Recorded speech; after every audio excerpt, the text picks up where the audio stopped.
Good afternoon, everybody. Is it half the number still out there? The final stretch in what's been a fantastic day, day and a half for some who were here last night. We've heard a lot about the amazing rebound of the hotel industry across the region, across Europe, across the world. We've all been through an incredible journey the last 3 years.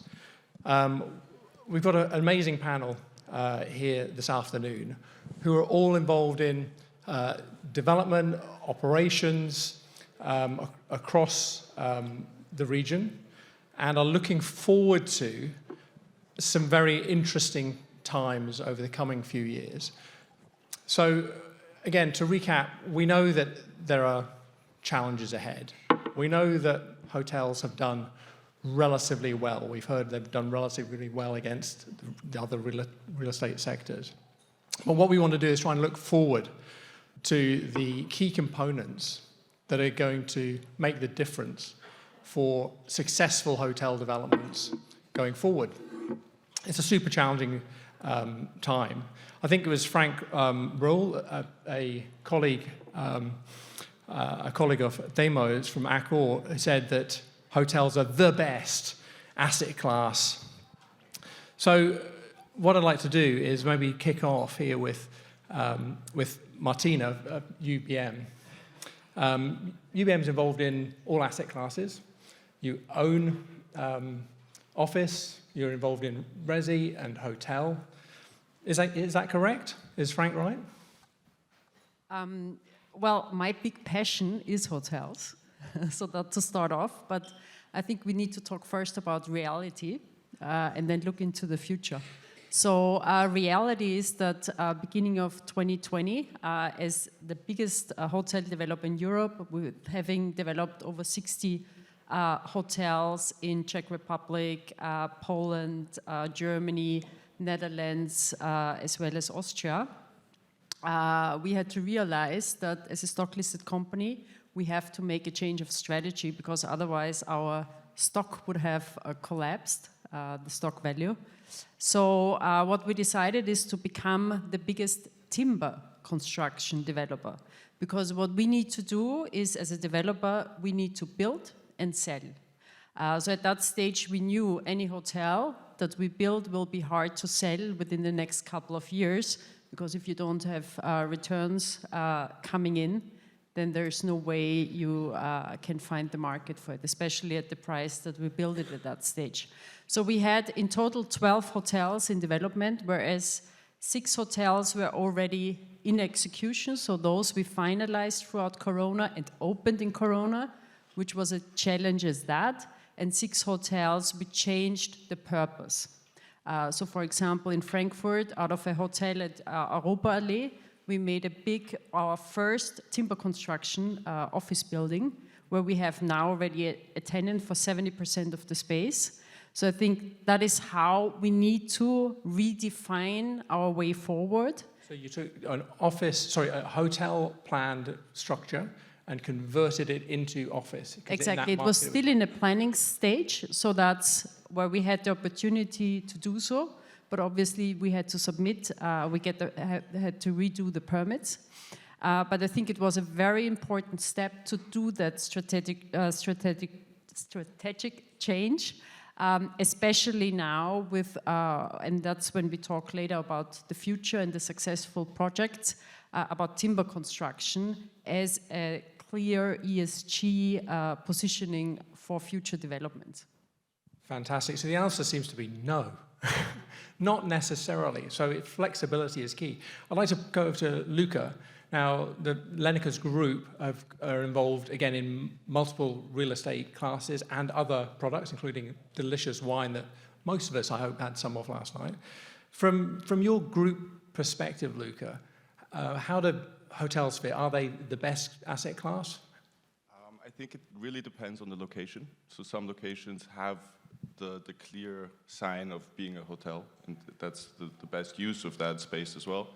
But we come from residential development and office development, and that's something we will focus on in the future, especially. And you're in Vienna as your We're based in Vienna, exactly, and residential we build only in Vienna, and Vienna is a city that's growing, so there's going to be demand in the future for residential properties. So that's an important part of our business, but we also kind of fell in love with hotels and enjoy building them and operating them. So I think if you care for it and you put in the work, it's the right asset class, but it takes a lot more effort.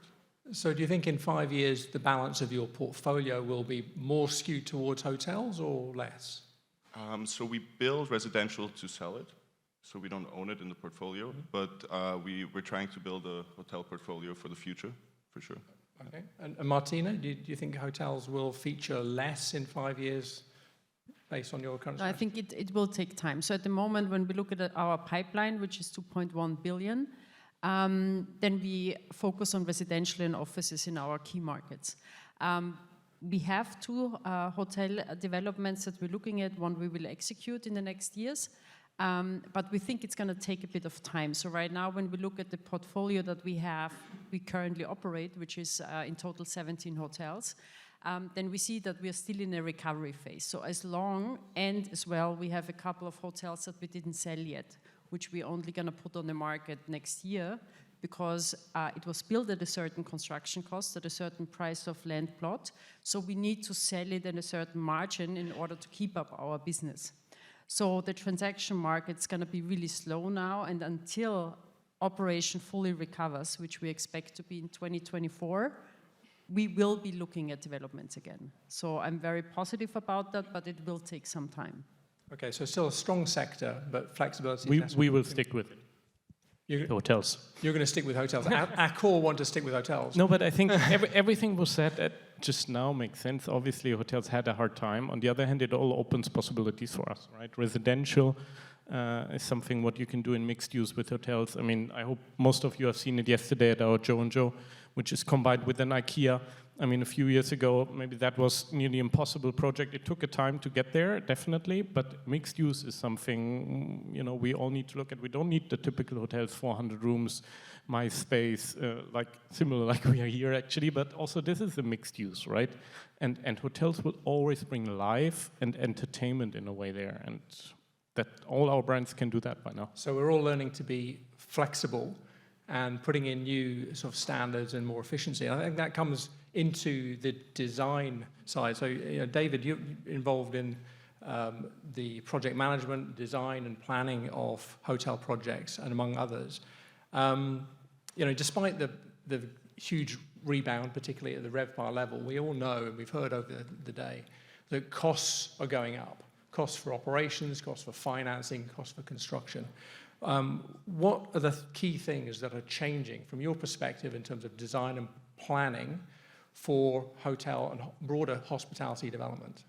Yeah, I have to start that for us, for engineers, hotel is always one of the finest asset types. So being involved in a hotel development is something very unique and very special. And it also gives us the pressure. So we feel the pressure that we have to deliver a good quality product at the end.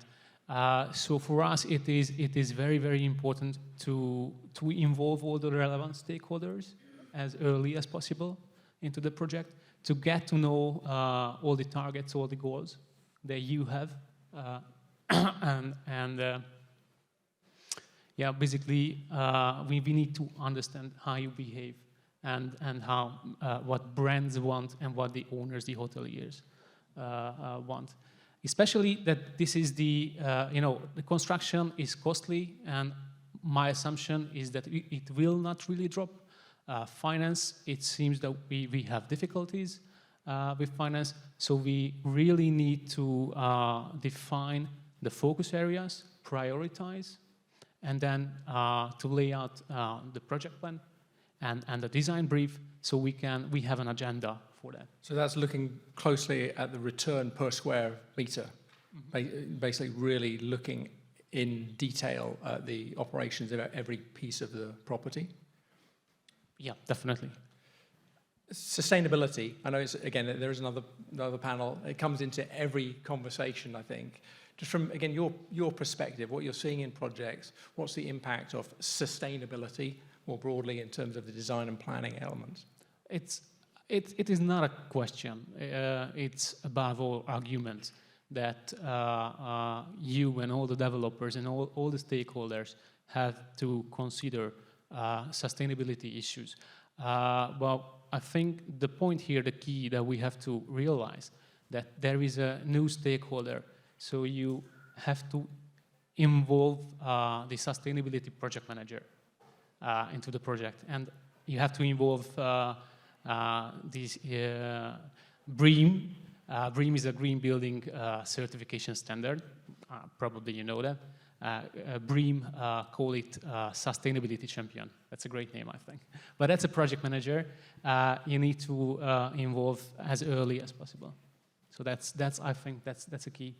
What are you seeing in terms of the mix between new build and conversions? Again, I know today there has been quite a lot of conversation about how hard it is for new build. There's a lot of conversions coming up. I think it was at 90% of Accor projects Nearly at the moment, in conversions. yes, in our region. But from your perspective, David, looking at conversions versus new build, from a sustainability standpoint, what are you seeing? Well, it is definitely the solution. I mean, you save material. So we have a huge existing building stock that we have to use. Empty buildings, we have to use it. So I believe that this should work. Martina, I know you've got a good point on sustainability.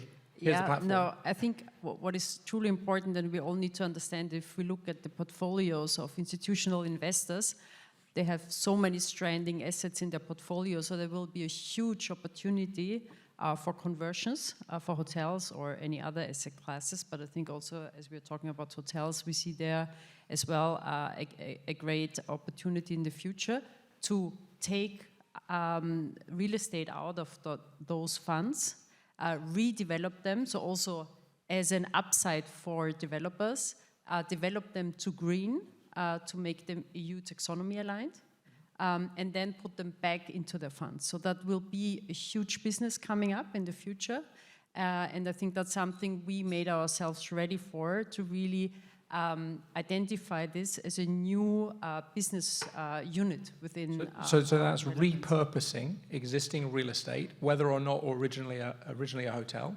and then potentially adding on additional GFA to that project as well. Space, anything, yeah. So you need to, obviously as a developer, you always have to have an upside of the real estate. So once you take it out of a portfolio, you need to find either additional space or you convert it into green that goes more or up, way above a regular asset management exercise. So there must be a real upside where we get also a bigger return. Is it a hotel or is it office? And then bring it with additional space, higher rent, back into the portfolio and participate with the upside. Well, let's touch on construction. I think we've got time. I'm watching the clock ticking down. It's making me very nervous. But I thought you had a really interesting point when we were talking earlier about construction and your investment into renewable construction. I think maybe everyone on the panel's got some involvement there. Obviously, prices of materials are going up, prices of labour going up. We're looking at the carbon footprint for every individual structure. Listed groups are going to have to be audited on the carbon footprint. So tell us a little bit about what you're involved with. It'd be great to have David's input as well, and the rest of the panel too. Yeah, as I said earlier, we redefined our strategy. So we want to be the biggest or leading timber developer in Europe. We have currently 250,000 square meters of timber construction in planning and execution. We have a project in Vienna, which is 75,000 square meters that we do with timber. So it's and renewable energy. So it's totally carbon neutral. And also this is one of the examples where we have a quarter development with a hotel purpose attached. So for us, building timber construction is also a way to differentiate us on the developer market, because we see the future in timber. And especially coming back to carbon emissions, that is for us a great solution instead of the concrete. it is definitely a great solution. So we would love to see more and more wood structure, so-called CLT, or other types. But it is not just the material you use. So there are many other solution or categories that you can use in order to really be sustainable. So it's material, energy, waste, water, land, ecology, so on and etc. So there are many aspects, and it's not just about technology and technical things. It's also, someone mentioned here before, education. And I have a good example here from Vienna. That's the Technical University that was refurbished, and now it is an energy positive building, whatever it means. But for example, there within the building, they promote not to use the elevator, so you can and the stairs are really you have a great visual when you enter into the building. So you can decide at least, and you can save energy in that way there, and there are many others. So the point here is that you can promote this to the building users. Maybe not in a hotel. I mean, maybe hotel guests wants to use the elevator up to the 14th floor, yeah, which I understand. It certainly looks like the hotel industry historically was a bit behind the curve in terms of some of the sustainability and carbon recognition. And it seems that the squeeze that we're all in is forcing various of the stakeholders to look very carefully at what's happening in the construction and in the operation. So it's a fascinating area. What I'd like to do, being aware of the time as well, is moving on to another potentially contentious point, but I know it's not going to be up for this panel. Sorry about that, but is branding and brands. Now, Sabine, with Mogotel, you are operating in 8 countries, 22 properties. I had to study that. So a great portfolio, very diverse. You operate directly, and you also franchise with Wyndham and with Accor. It'd be great to understand from your perspective the value of the brand and how you see that relationship evolving, developing over the coming years. First of all, great question, thank you. I'm really happy to be sitting on the same panel with these professional and beautiful people. Like during first panel, I think it was empathy of beautiful people. So I'm happy for that. Yes, indeed, we do have our own brands, 4 brands, and they're all in Latvia and Estonia. And just last year, we started the first hotel operations under franchise with Accor and Wyndham. And, there's been always this conversation around what is better, to be operating hotel under individual brand or to go in and work with big brands. I'm not going to have an answer for that, but for us as a not big hotel operator, when we decided to go outside of Baltic countries and start operating hotels in Europe, it was kind of a clear decision for us that we need to look at the brands with whom to start cooperation, and go into this franchise business.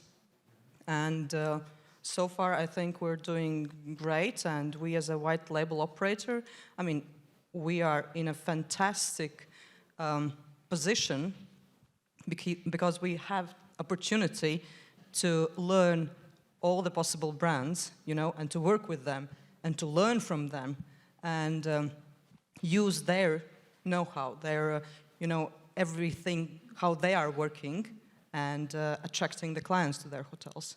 So it's an excellent opportunity. Just as go on. Just to, I have to make a bit advertising for our management partners, because I think as a developer as us, we need international brands. So Luca, I love your hotels, I know them, but if you're a developer that wants to sell to an institutional investor, you need an international brand. So that is, I think... Feels good. Especially after the small brand bashing we had before, and I think it keeps on coming up, right? At each conference, there's certain people who complain about, let's say, brands, about our standards. Probably many in your rooms, at least who work with us, know Accor hardly has any standards. I always tell my team we don't have brand standards. We have quality standards, certainly. But this word standard has a bad definition by now. But then in the end, it's always, when it comes to also when somebody is selling, it's always the upside. Well, put a brand on it. So each broker is selling it like that. So Martina, very, very briefly, because I want to go to Luca on this one, but very briefly, when you talk about brand, you're talking about the getting plugged into the system for reservations, or you really have the holistic view on brand? No, it's, I think both. First of all, what I want them to invest in their distribution systems, yeah? So that's always number one, because that's what I buy, yeah? So Sabine, you it should be plug and play. You franchise in your markets, right? Yeah, we franchise. Yeah. So also for them, it's, you know, as a operator, you expect plug and play. That's what I always call it. So they need to invest a lot into distribution. But obviously, when you choose the brand, it also needs to go with the storytelling of your project, with the location, and what is the right fit, because there might be already of one kind too many hotels in one market, whereas you can take another brand that brings a new feeder market. So I think it always needs a very thorough analysis what brand you take. Yeah? But I think it's something very important that the brands focus on distribution. Yeah. So Luca, your very impressive properties. I think a good number of people went to the Leo Grand yesterday. Tell us your perspective of brand. Well, I totally agree with Martina. I think you're right. If you're as a developer, because we also have that perspective, if we want to sell in the future, we want to look to build a property that has a brand, an international brand, that can then operate it. For us, we decided to operate the hotels ourselves, and we see that there's kind of a trend maybe, or a niche of guests that are looking for local brands and that enjoy the personalized experience of that as well. And for us, we have a long-term view on the properties, so we're not looking to sell them.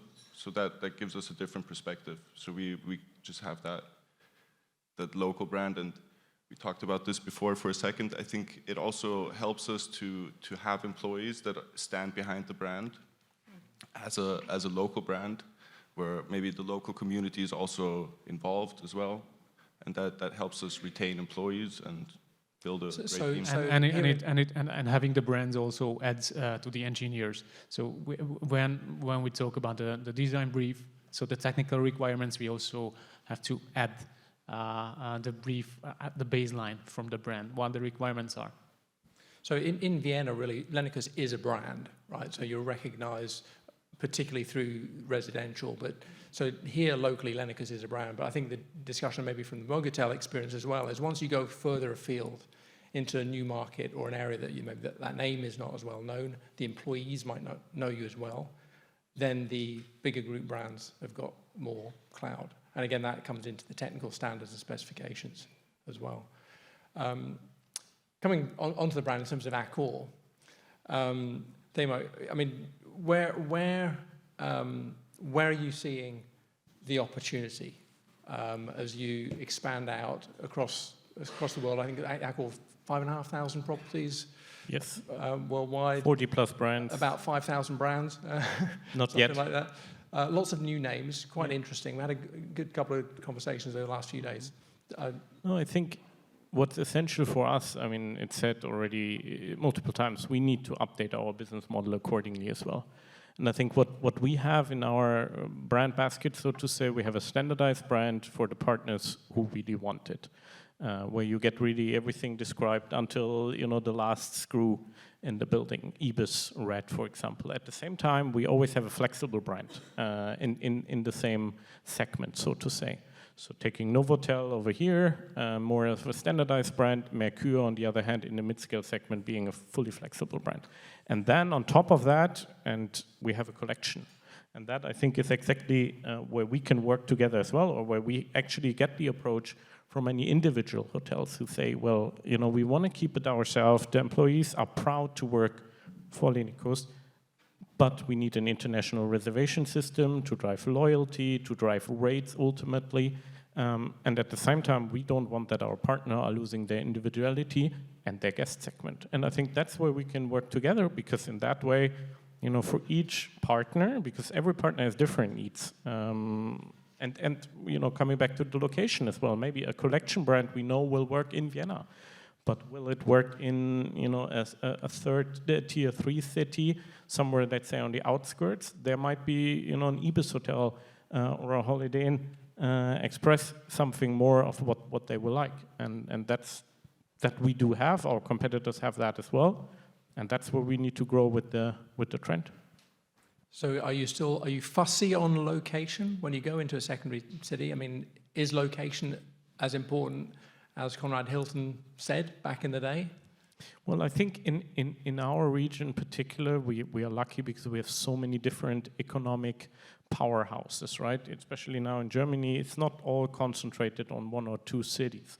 Actually, each city in a sense has an own economic, it has own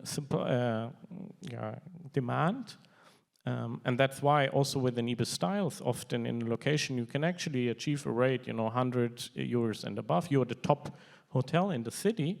Obviously, that won't be the case when you're outside of the big city in Vienna. So you really need to look at the individual project. And that's what we do as a team. And, we have a design technical service team working with us alongside for the partner, to support Mogotel, not to establish only the bad word brand standards, but really to make sure the hotel is actually catering for the local need. So when you're going out and you're expanding, what markets are you looking for and what product are you most interested in? Oh, that's a great question. I wish my colleague Ivans was here, who is in charge of development projects. But basically, now that we are already in Germany, Hungary, Slovenia, Poland, surely we would like to have more properties in these countries, to have like local hubs, let's call them so. But obviously we're looking at everything that is coming to our way. It's the last year, basically the COVID pandemic gave us actually a good possibility to start going into these countries. And we are planning to continue on doing that. So is that because the domestic markets in those countries has actually improved, or your capability has improved to go there?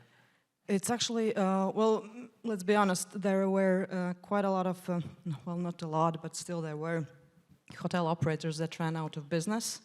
And as we established a company together with an investment fund, so it gave us also a financial possibility to go outside and start working on those old projects. So it's a kind of a well worked for us, let's call it that way.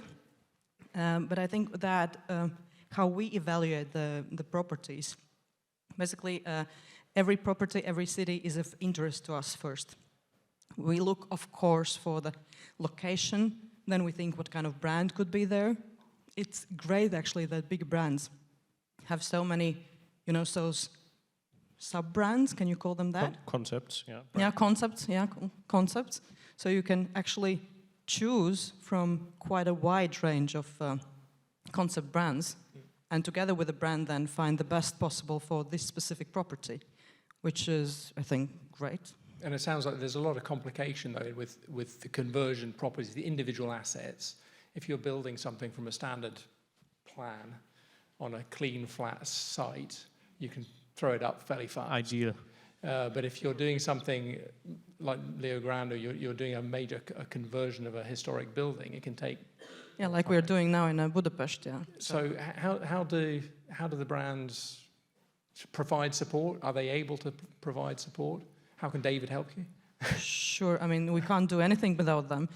We are franchisees, but still, for everything we need to receive confirmation from the brand, and that's okay. So, but if you ask me what is more interesting for us, to be working on development projects or change of or rebranding, it's for one reason I think the development projects are very typical, if you could call it.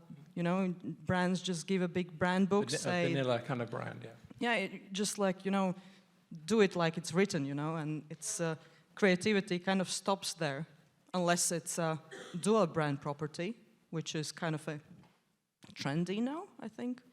But when you have this rebranding and renovation in already existing property, and when you have to change from a lower category brand to higher and do it within a historical building, you know, this is a challenging and This is really money. interesting, you know. This costs, right? This costs money.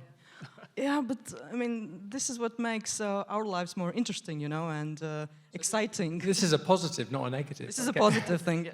Yeah, but one thing I need to add is operators also need, or brands, need to become a bit more flexible with the standard brands for one reason. Of course, you can take a collection brand, but I think that will not be the solution for the future, because also looking at all the conversions that will be ahead of us, and there will be a lot, we need more flexibility within the brand, because there are strict brand standards, which I think is okay to have it as a guideline. But we will need to be more flexible to fit it into the existing buildings. And as well, now us going into timber construction, the configuration of the building is different. Yeah, all the fire regulations, spaces, heights, widths. So there need to be a rethink on how to approach also in the future timber construction. So I think standardization is good, but we need within the brands more flexibility. So But I think they are doing that already. So Thank you. Yeah. No, it's a complete different exercise. I mean, obviously, I think Accor, what I mentioned, we have a brand flexible and standardized in each segment. So that's why we can always offer the developer or the operator what he really wants, what he really needs.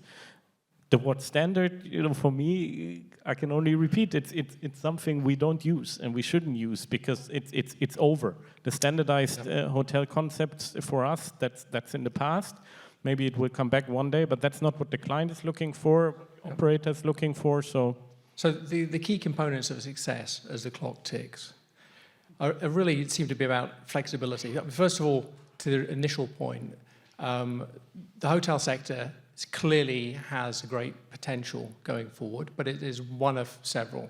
But we have the opportunity to have that flexibility. Conversions are very much the theme, where development finance is tight. So this year, we're obviously going to see quite a lot of further conversion and repurposing. And I think the sustainability piece won't ever go away, and we're going to be building that into every element of the operating models.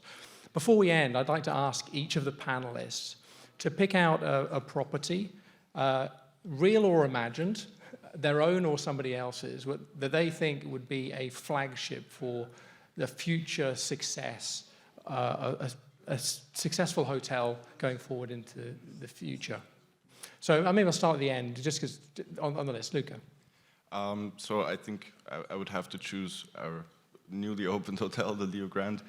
I think it provides the right product for a niche client, and that's kind of our goal anyway, to produce something authentic and unique. That's not only unique because it has to be unique, but because also the building is unique, and also flexible, multi-use buildings. I think that's key for us, and we kind of managed to do that there in a small building, an old building, and yeah. Fantastic. I'm sure many people would agree with you, having visited it yesterday. So fantastic. Thank you. Sabine. I just remembered the movie Italian Job, when the guy said, "I liked your ideas, I'll go with them." But you know, our function as operator, as intermediate between developer and the brand, is obviously to look at the most effective back of the house, because we can't do much about, you know, front of the house. So I think the main thing is to really not have any more those big back of house areas that you need to keep warm and clean and spend money on that. So I don't have a specific building in my mind, but I'm sure I'll have that in upcoming years, and I'll come back to you and just share that with you. go to the Joe and Joe. Okay. Because I think that's exactly, you know, where we actually said we don't need the back office. Bring the employee. They are part of the entertainment of the guests, bring them in front. Why can't they work as part of the public areas? Because often what we all hate is coming to a hotel which has public areas which are empty. It feels awkward, you know, you don't come in, you don't feel comfortable. And I think that's the main problem we have as hotels, especially in Europe.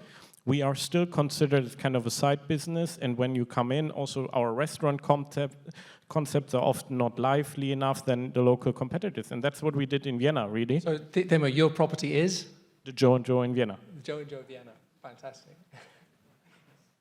Okay, before I talk about the property or the flagship, first the components. So I think the first one is location. So I think we drifted a bit away from location.